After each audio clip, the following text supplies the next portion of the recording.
querido? Estamos aqui em mais uma semana na nossa campanha 40 Dias com Propósito. Hoje nós vamos ouvir o estudo de número 4 com a pastora Vivian. Você foi criado para ser semelhante a Cristo e nós vamos mergulhar na pauta sobre o discipulado. Eu espero que o teu coração esteja aberto, já te motivando. Se você tem alguém que cuida de você ou ainda não tem, este é o momento de startar isso. Vamos ver todas as pessoas de Caçapava, não só rendidas a Jesus, mas sendo cuidadas e amadas. Deus abençoe. Olá, seja muito bem-vindo. Estamos em 40 dias de propósito e essa semana é a semana do discipulado. Meu nome é Vivian Ribeiro e nós vamos conversar um pouquinho a respeito dessa semana e daquilo que o Senhor tem para o nosso coração. 40 dias de propósito na nossa campanha Por que Estou na Terra. Quando nós pensamos em discipulado, nós precisamos entender que discipulado não tem a ver só com comportamento, mas também com o coração. É de dentro para fora. Quero começar com um versículo que está lá em Colossenses, versículo 2, capítulo 7, estou lendo na Bíblia Viva, e o texto diz assim: Deixem que as raízes de vocês se aprofundem nele e extraiam dele a nutrição. Cuidem de continuar a crescer no Senhor e tornem-se fortes e vigorosos na verdade, e que a vida de vocês transborde de alegria e gratidão por tudo quanto Ele tem feito. Que texto maravilhoso! Raízes fortes para ter uma copa de árvore e frutos saudáveis. É isso que nós vamos falar aqui nesse tempo. Este propósito do discipulado, ele quer focar você, que você está na terra simplesmente para ser semelhante a Jesus.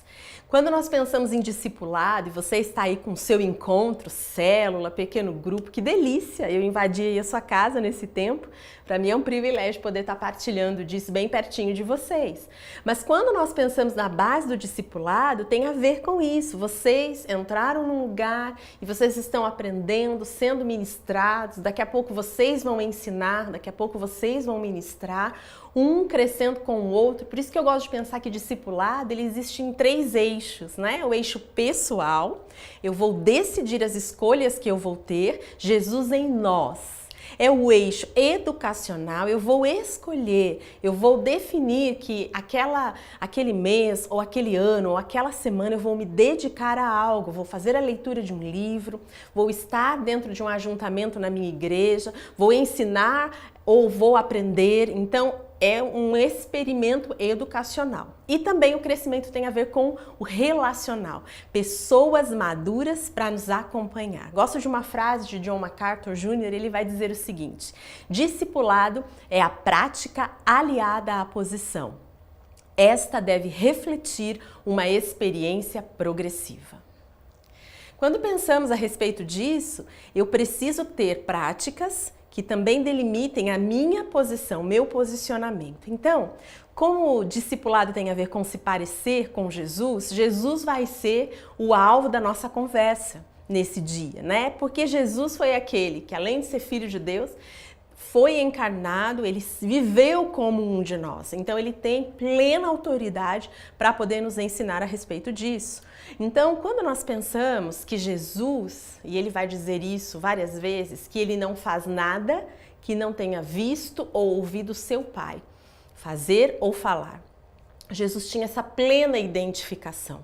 Então, para eu ser parecido com Jesus, a primeira coisa eu preciso entender que eu tenho um Pai e Ele vai me ensinar a crescer, Ele vai me ensinar a ter raízes fortes, não é?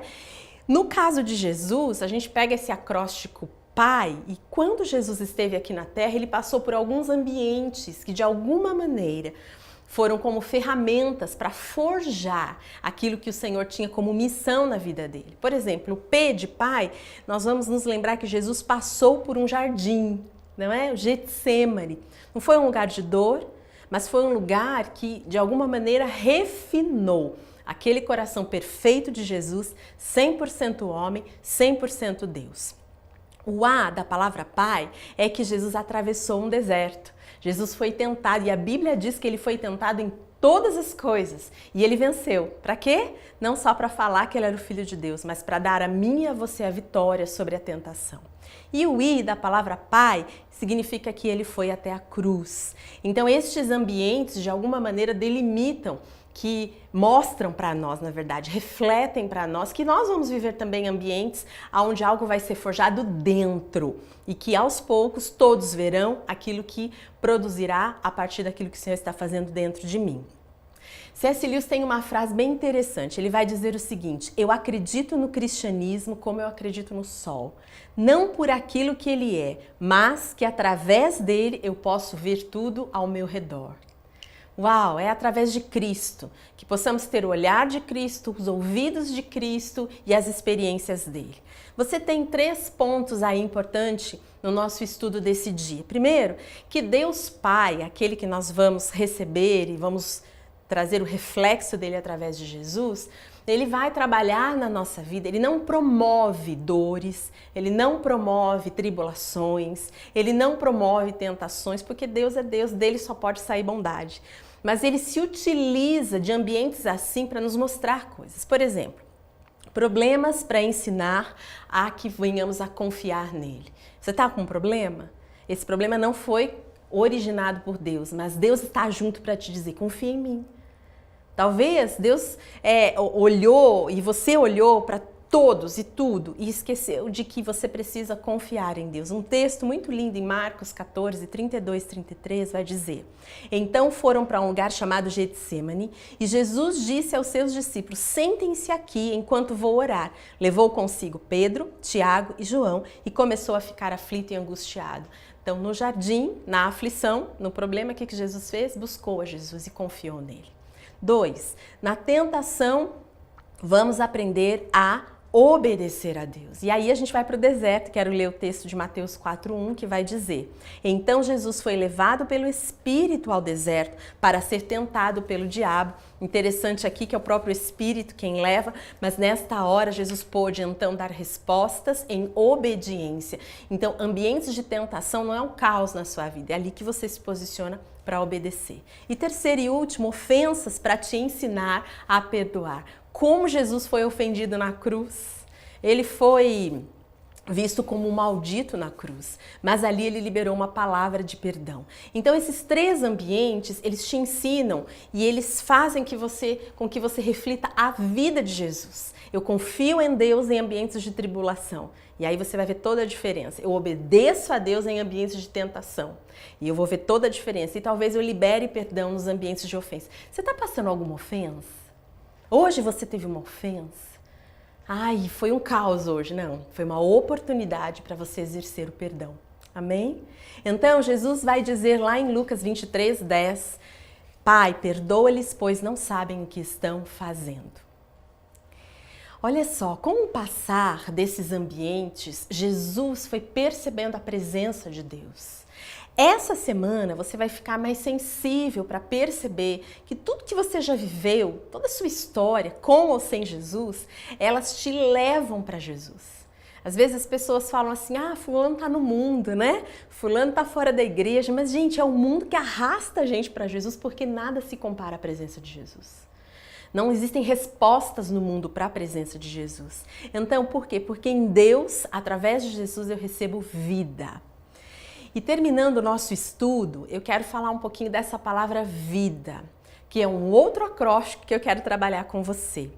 Vida, visão. Para eu ter a vida de Jesus na minha vida, eu preciso ter a visão de Jesus, do reino, todas as vezes.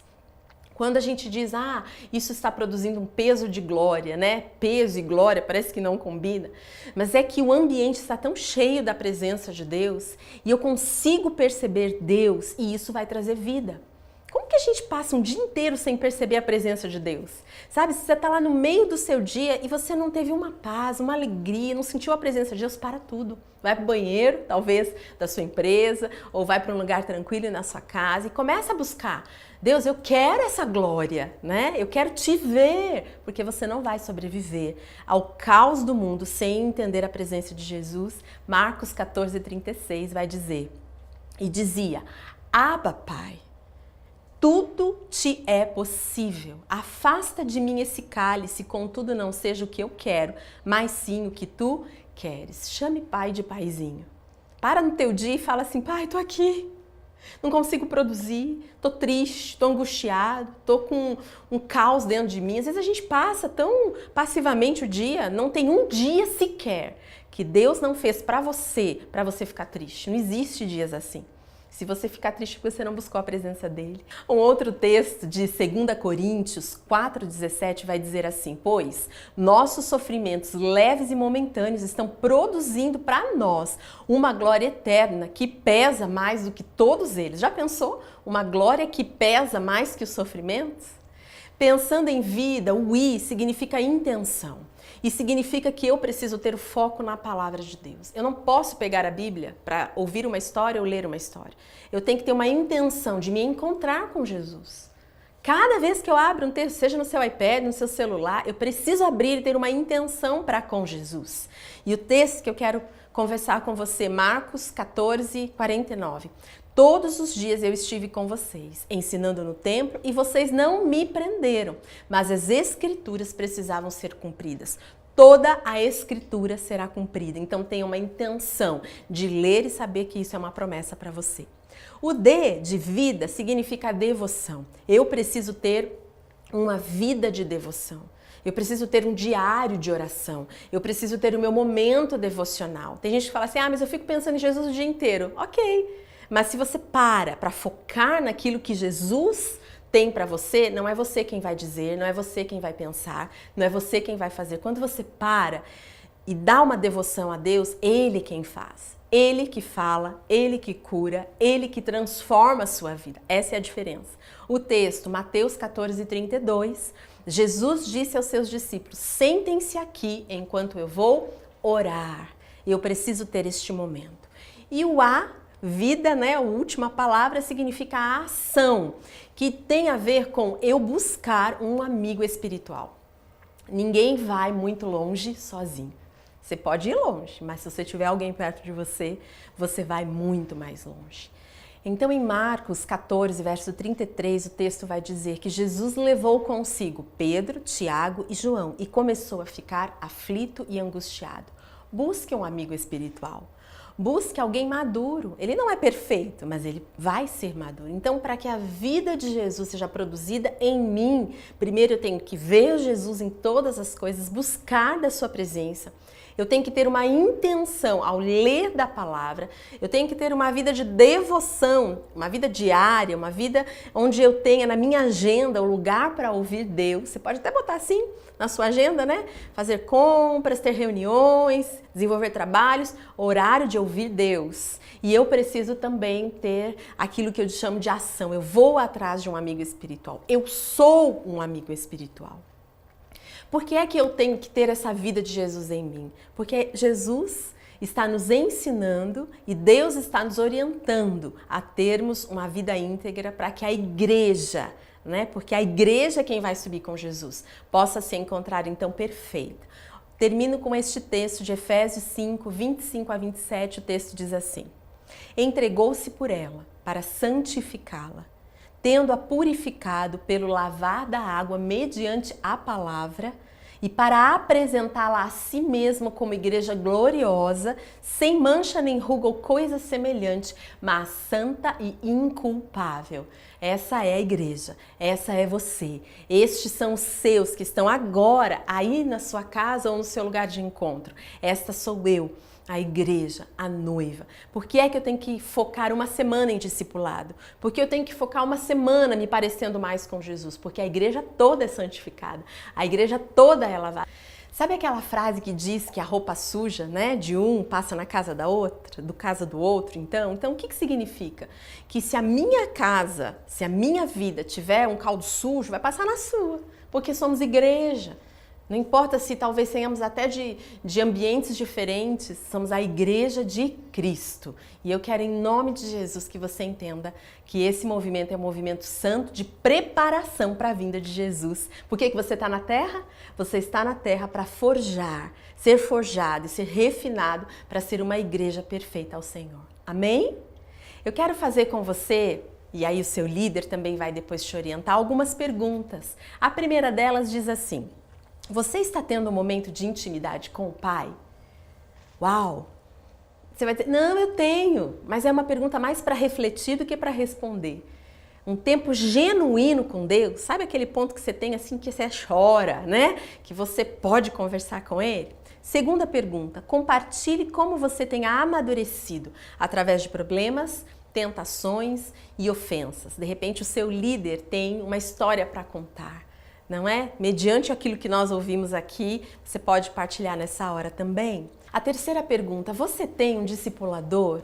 Você tem um amigo maduro, um amigo espiritual? Ou você é um amigo espiritual? Às vezes a gente quer muito ajuda, né? Ah, me ajuda igreja, me ajuda discipulador, me ajuda amigo, mas você vai perceber que quando você começar a ajudar, muitas coisas vão mudar. Mas é uma pergunta para ficar aí no seu coração. Quarta pergunta, se você está num processo de discipulado, se você já tem um discipulador, se você já tem sido acompanhado por alguém, a minha pergunta é, você está então cuidando de alguém, como eu mesmo disse anteriormente? Comece a focar numa busca e num olhar para você mesmo. Eu posso, eu sou capacitado por Jesus, por causa do Espírito Santo, a ajudar alguém. E a quarta pergunta é se você tem participado de tudo que a igreja tem para te oferecer, né? A igreja tem multiformes ambientes de crescimento, cursos, encontros, retiros, palestras. Você tem participado disso? O que você já fez? O que foi bom para você? O que você faria de novo? Dê uma olhada naquilo que a igreja tem para te oferecer, porque nós estamos aqui como igreja para te estimular. Queridos, foi um super prazer estar aqui com você. Eu espero do meu coração que o Espírito Santo esteja falando com você. Nós estamos aqui na Terra para quê? Para sermos Cristo. Cristo em nós é a esperança da glória e que essa semana você possa vivenciar experiências novas, experiências sobrenaturais com Jesus, simplesmente porque você percebeu o Pai trabalhando através de todos os seus ambientes em você e porque você também está vendo a vida de Jesus sendo expandida em você. Deus abençoe muito a sua vida. Eu quero terminar orando sobre você, sua casa, seu ministério e tudo que você chama seu, em nome de Jesus. Vamos orar? Deus, eu quero te agradecer, porque nós estamos nesse ambiente, Pai, onde nos foca a percebermos o Senhor. Cada semana estamos sendo desafiados, Deus. Nós não estamos sendo esticados, nós não estamos nos sentindo pressionados. Pelo contrário, nós estamos sendo conduzidos pelo Teu Espírito a vivermos os melhores dias da nossa vida. Eu oro a Deus por cada homem, mulher, jovem, ancião, criança, adolescente, qualquer pessoa que está agora nos ouvindo, líderes, liderados, em nome de Jesus, Espírito Santo, conduz a verdade.